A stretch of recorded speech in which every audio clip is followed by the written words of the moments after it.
Hey, are you preparing for a salary negotiation? In this video, we're going to equip you with the skills, knowledge, and research abilities to enter that negotiation with confidence. This video is an excerpt of a recent CareerFoundry live event.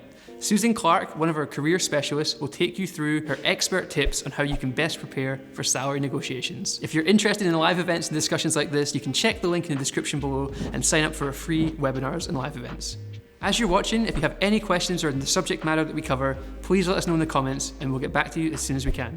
Let's get started and dive into the webinar. Enjoy.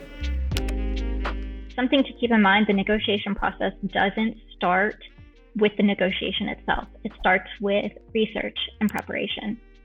So the first thing is decide your minimum, how much you need to survive, to live, and then how much you want. Then you are going to research. So what's the going rate for this role? So you have an idea of what market salary is. And then here's the part where everyone was asking about. You're determining your market worth. Notice that this says in terms of salary. It's really hard as a person to put a number on ourselves. I'm worth 50,000 a year. I'm worth 60,000. No, I'm worth 100.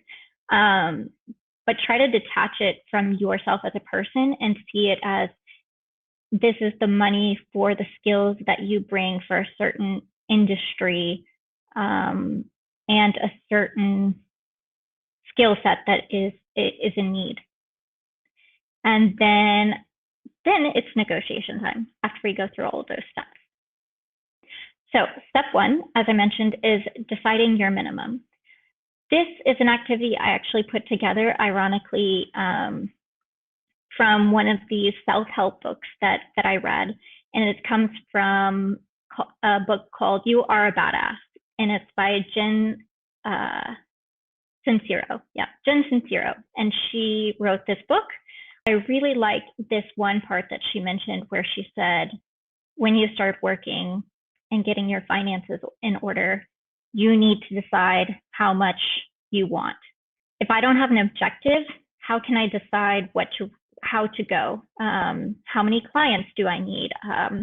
How much money should I be making per month? You need to have a minimum amount of money also to enjoy life. So that's why I say decide your minimum, keeping in mind all of your needs and also your the basics that you need for happiness as well. Really keep this in mind, the word minimum. So don't go crazy and say that you want a 5,000 euro, dollar, whatever your currency may be, budget for travel, and you're 21 starting out as a UI designer. You might not have 5,000 just to spend on vacation and travel starting your first year of work. So that's why I say decide your minimum. Just keep a note that the net salary is what you take home at the end of the day. So this would be after taxes. And the total gross salary, this is actually what you'll need to ask for. Well, you wouldn't ask for this if this is your minimum, but it's remembering that this is the lowest you will go because you cannot go lower than that. Otherwise, you're not going to be happy. So you will have to look up your country's rate.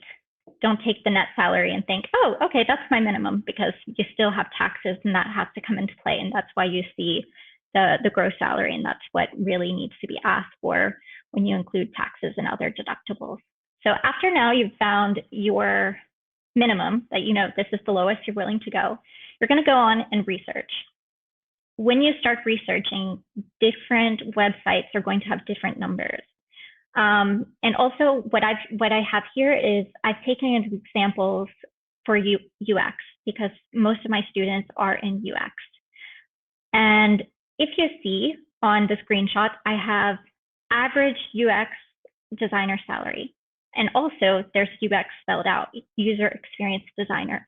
Keep this in mind if you're in something like UX or UI, that you can get different results by just putting in UX and then actually spelling it out on the same exact website. There's some people who spell it out and there's some people who don't. And the system yet hasn't realized that it's the same. So it's separate. So really make sure that you are checking both. You can also check if you don't find, for example, if you're looking into something really specific under UX, maybe you just look into UX research and you're finding there's not much on UX researcher jobs. You can maybe put in UX, or you can put in some other jobs that are related. So if you feel like for some reason if something's really specific that you're searching for and you're not finding a lot of salary information on it, to put in other relevant things. So I have some students who study UX but are also interested in product management, and it is related. So you might can even search for something like that. So just keep that in mind when you do your search, that you may need to be a little bit broad in your search. It's then time to determine your market worth. So there's different things to really focus on when you're doing this. So market worth, different things that you can look at is location. So as you saw before, so I could have a lot of information for general research. I just searched all of Germany for UX salaries. So now you can even break it down and say, okay, what is the pay difference by locations? And you can see this information online. So you can see, all right, in Berlin, how do the salaries relate to Hamburg or to Munich or to Cologne? And you can decide, I'm in Berlin, so it's not always as high as Munich, for example, but maybe it's higher than if I'm in Nuremberg. So you will be able to decide this by location as one of them. Another thing is if you are new and starting out, it's about how many years you have of experience in the field.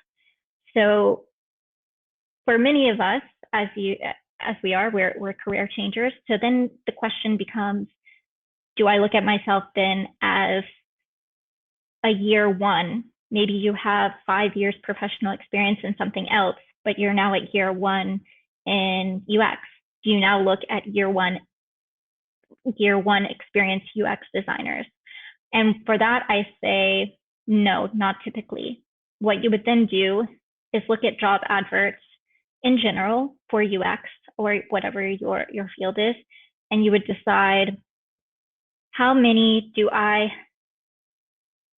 of these things that these companies are asking for do I fit? If you're feeling like you have enough of the qualifications for what these people are asking in the job adverts, because of your transferable skills, you're not going to be considered a junior. You're not going to be considered 1 year of experience only. So think about it in terms of, no, with your transferable skills, maybe you would rank more as a 3rd year UX designer.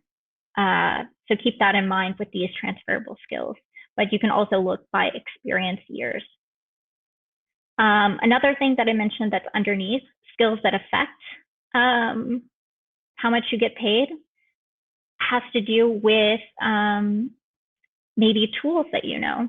So underneath you see it says Adobe Illustrator. This was one of the ones that they determined was very popular and well paid for if you're a UX designer that knows Adobe Illustrator. Another one was web design, user research, interaction design. So keeping in mind these skills maybe that you're good at that aren't necessary for this job, but are an added bonus that you can then say, oh, but I have these skills. And then another thing is often there's 2 different things on job adverts. You have where it says the must-haves. So it says required for the job, and it has a list of things. But then there's also some job adverts that mention nice to have, or we would like you to have these if possible, or desired skills include. This is the thing that you can pull out to help you with your salary negotiation in determining your worth, is that, for example, this one that we have here, nice to have. If you see fluent in German, those people that are fluent in German, this is going to be very, very beneficial. If you're able to apply for this job, you can say, oh, but I am fluent in German. You can also say that maybe you have qualitative or quantitative use of research in your background. The more nice to have that you have yourself, you can then leverage better in negotiation and say, hey, from your list of nice to haves, I already checked 3 of these requirements, or I already checked 2 of your requirements. So this can help you advocate for having more money because maybe you're the better candidate out of the people that they've already interviewed because you have these nice to haves. This information, by the way, that I'm sharing with you, these screenshots, this is all information you can find on Glassdoor. That's one of my favorites as far as international information about salaries and skills that are important to have. You can find this as well on Indeed, Glassdoor, some on LinkedIn, but it's more US focused still, LinkedIn. And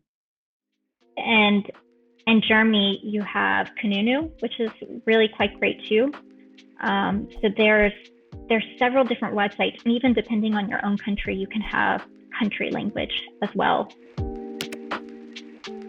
Thank you so much for watching. I hope this video has been valuable to you. If you're interested in more live events and discussions like this, you can check the link in the description below. We have weekly free events over on our website. I'd love to know in the comments below what your main takeaways were from this event. Also, subscribe to the CareerFoundry YouTube channel. We have valuable content like this coming out every single week. Hit the bell to be notified when we have a new video out. Thanks so much for watching. I hope you've enjoyed it, and we'll see you again soon.